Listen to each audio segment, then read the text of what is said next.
بسم اللہ الرحمن الرحیم۔ قابل احترام سامعین گرامی، رمضان کا آخر عاشرے کی طاق راتیں، کتنے متبرک لمحات، کتنے مقدس بابرکت لمحات یہ چل رہے ہیں۔ اللہ تعالی ہمیں ان کی قدر کی توفیق دے۔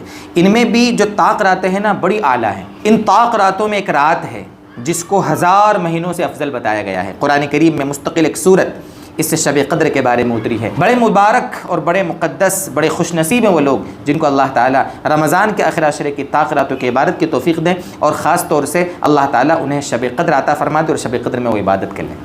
اللہ تعالیٰ نے اس کو مخفی رکھا ہے، اس میں بھی بڑی حکمتیں ہیں اللہ تعالیٰ کی۔ اللہ کا کوئی بھی کام حکمت سے خالی نہیں ہوتا۔ اللہ نے اس کو چھپا کے رکھا تاکہ اللہ کے جو بندے ہیں، ہمارے جیسے جو گنہگار ہیں، وہ مزید اللہ تعالیٰ کی عبادت کر کے زیادہ سے زیادہ راتوں میں اس کو تلاش کر کے اللہ کو زیادہ سے زیادہ راضی کرنے کی اور اللہ کو منانے کی فکر کریں۔ اب یہاں سوال یہ پیدا ہوتا ہے کہ ہم عبادت کیسے کریں، کیا کریں ہم؟ تو یہاں پر ایک بات بتا دوں، آپ سوشل میڈیا پہ دیکھو گے کہ نفل نماز کا خاص طریقہ بتایا جاتا ہے کہ اس طریقے سے پڑھیں، اس کا یہ طریقہ ہے، یہ سورت اتبار، یہ سورت اتبار۔ یہ ہمارے نبی صلی اللہ علیہ وسلم سے ثابت نہیں ہے، اس کو ذہن میں رکھیں۔ آپ اس رات میں عبادت کریں لیکن خاص کسی طریقے سے عبادت نہ کریں، یہ جملہ میرا دھیان رکھیں۔ بلکہ ہم تو یہ کہیں گے، سوچنے والی چیز ہے دوستو بزرگوں، نفل کے پیچھے پڑھنے کے بجائے ہمارے ذمہ جو قضا نمازیں ہیں ان کو ادا کرنے کی فکر کریں۔ میری یہ بات بہت سو کو پسند نہیں آتی، اچھا نہیں لگتا، ہضم نہیں ہوتی کہ بھئی نفل کا اور تلاوت کرنے کا اور دوسری چیزوں کا موقع ہے اور آپ یہ قضاء عمری کی بات کر رہے ہو۔ ارے میرے بھائیوں، غور کرو، آپ نے کسی سے 1 لاکھ روپے قرض لے رکھا ہے اور آپ دے نہیں رہے ہو، 1 سال ہو گیا، 2 سال ہو گیا، اور کوئی غریب آپ کے پاس مانگنے آیا، آپ نے اس کو 10-20 ہزار روپے صدقے میں دے دی۔ ٹھیک ہے، 10-20-50 ہزار روپے آپ صدقے میں دو گے، اس کا آپ کو ثواب ملے گا، لیکن جس کے آپ 1 لاکھ روپے دبا کے بیٹھے ہو، قرض اس کا ادا نہیں کر رہے ہو، اس کا گناہ کس کے سر ہوگا؟ وہ آپ کو مل رہا ہے کہ نہیں مل رہا؟ ٹھیک ہے، یہ حال ہماری قضاء عمری کا ہے، ہمارے ذمہ فرض نمازیں چھوٹی ہوئی ہیں، ان کو ہم پڑھنے کی فکر نہیں کر رہے۔ 1 لاکھ روپے لوگوں کا جو لے کے بیٹھے وہ ادا کرنے کی فکر نہیں کر رہے۔ یہ اللہ کا قرض ہمارے ذمہ جو قضاء عمری کا ہے وہ ہم ادا کرنے کی فکر نہیں کر رہے، اور نفل نمازیں پڑھ رہے، تلاوت قرآن کر رہے، دوسری چیزیں کر رہے۔ یہ کون سی عقل مندی ہے؟ جتنا اللہ ہم کو توفیق دے عبادت کی ہم کوشش کریں۔ ہم تو یہ کہتے ہیں کہ پوری رات قضاء عمری میں نکال دو۔ اللہ نے موقع دیا ہے، مسجد میں اپنے گھر میں بلایا ہے، دل نرم کیا ہے، عبادت کی توفیق دی ہے، تو کوشش کریں جو ذمے میں ہمارے فرض ہیں وہ ہمارے ذمے سے چھوٹیں۔ لوگ سمجھتے ہیں کہ رمضان کے جو آخری جمعہ آئے گا اس دن اگر ہم 4 رکعت نماز ظہر سے عصر کے بیچ میں پڑھ لیں گے تو ہماری 70 سال کی قضا نمازیں معاف ہو جائے گی۔ ایسا کچھ نہیں ہے، یہ خام خیالی ہے، جھوٹی بات ہے، من گھڑت بات ہے، کچھ نہیں ہوتا۔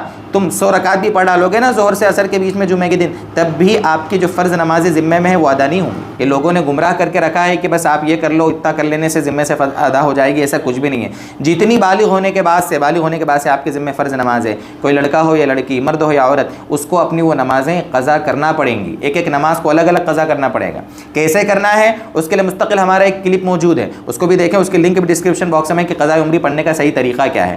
لوگوں پتہ نہیں کیسے کیسے الگ الگ لوگوں کی سوچ ہوتی ہے، اور پتہ نہیں کیسے کیسے ویڈیو آ جاتے ہیں، جس کی مرضی وہ ویسے ویڈیو ریکارڈ کر کے اپلوڈ کر دیتا ہے، اور لوگ ان کی وجہ سے گمراہ ہو جاتے ہیں، غلط راستے پہ چلے جاتے ہیں۔ اس لیے بہرحال میرے دوستو، اگر اللہ نے توفیق دی ہے، شب قدر میں دل نرم کیا ہے، اپنے گھر میں بلایا ہے، تو کوشش کریں کہ جو ذمے میں قرض نمازیں ہیں ان کو جتنا ہو سکے ادا کرنے کی ہم فکر کریں۔ ٹھیک ہے، اس کے بعد پھر ہمارے پاس ٹائم اور ہے تو ہم تلاوت قرآن کریں۔ یقیناً قرآن کریم کا اس سے ماہ مبارک سے بڑا گہرا جوڑ ہے، اس لیے آپ تلاوت قرآن کریں، سچی توبہ کریں، زندگی کو یو ٹرن لانے کی فکر کریں۔ صرف ایسا نہیں کہ عبادت کے ایک رات مل گیا، عبادت کر لی اور اس کے بعد دوسرے دن سے گناہ شروع کر دیے، یا رمضان کا مہینہ گزر گیا اس کے بعد چلو عید کے بعد سے بس اب گناہ شروع، ایک مہینہ گناہوں سے رک گئے اور بس پورا سال باقی گناہ کرنے کے دن ہے۔ تو ایسا نہیں، یعنی اللہ سے یہ کہیں کہ اللہ تعالیٰ یہ میں نے پورا مہینہ تیری عبادت میں گزارا ہے، اللہ تعالیٰ یہ میری عادتیں، تلاوت قرآن کی، روزے رکھنے کی، اس طریقے سے عبادت کرنے کی، نماز پڑھنے کی، خیرات کرنے کی، غریبوں کی امداد کرنے کی،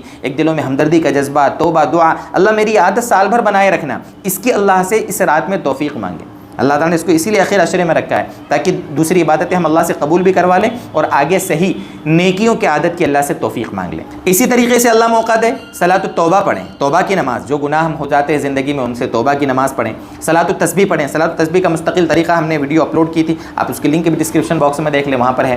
تو یہ کچھ چیزیں ہیں جو کرنے کی ہیں، جن سے ہم نے جانی مالی حق مارا ہے نا، جن کا جانی مالی نقصان کیا ہے، ان سے سچی پوکی توبہ کریں، ورنہ ہم کتنا ادھر توبہ کرتے رہیں گے، اور جن کے مال دبا کے بیٹھے ہیں وہ تو ہے ہی ہمارے پاس۔ تو توبہ کی شرط یہ ہے کہ کسی کا مالی جانی حق ہونا تو اس کو بھی ادا کرنے کی فکر کریں. یہ ہے اس رات میں عبادت کا طریقہ. یعنی قضاء عمری ہے، صلاۃ التوبہ ہے، تلاوت قرآن ہے، ذکر ہے، تسبیح ہے، استغفار ہے، تلاوت قرآن ہے، یہ سب چیزیں ہیں، ان کو ہمیں کرنا ہے. اور جن کا مالی جانی حق ہو ان سے معافی مانگنا ہے یا ان کا حق ادا کرنے کی فکر کرنا. یہ ہے پورا طریقہ. آپ خاص کہ 2 رکعت اس طریقے سے ایسی نفل پڑھو، بلکہ لوگ سرچ کرتے ہیں کہ خاص نماز کون سی ہے. خاص کوئی نماز نہیں ہے، مت پڑھیں آپ ان چکروں میں خاص نمازوں کے. جو بتایا گیا آپ کو اس کو کرنے کی فکر کریں. اللہ کرے کہ یہ بات ہماری سمجھ میں آئے اور اللہ ہم کو یہ کام کرنا ہمارے لیے آسان فرما دے.